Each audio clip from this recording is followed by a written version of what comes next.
পুনরায় আরেকটি স্বাধীনতা অর্জন করে মানুষ এই দেশে অর্থনৈতিক শোষণ, রাজনৈতিক নিপীড়ন এবং সাংস্কৃতিক গোলামীর হাত থেকে বেঁচে সুন্দর একটি সমাজ বিনির্মাণ করার মধ্য দিয়ে, দুনিয়াকে আল্লাহর গোলামী করার মধ্য দিয়ে জান্নাতের পথ প্রশস্ত করার সেই পরিবেশ সৃষ্টি করবে, এটাই ছিল মানুষের প্রত্যাশা। কিন্তু দেশ স্বাধীন হয়েছে 1971 সাল থেকে আজকে অনেক দিন গড়িয়ে গেছে, কিন্তু সেই ধরনের একটি পরিবেশ আমরা লাভ করতে পারিনি।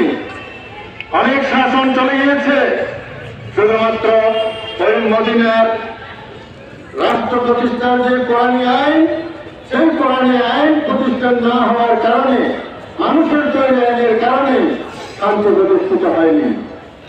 সম্মানিত বন্ধুগণ, এবার আমরা একটা পরিবেশ পেয়েছি, আমাদেরকে শপথ নিতে হবে আগামী দিনের বাংলাদেশ হবে বৈষম্য মুক্ত বাংলাদেশ। এই বৈষম্য মুক্ত বাংলাদেশ গড়ার জন্য আমাদের দায়িত্ব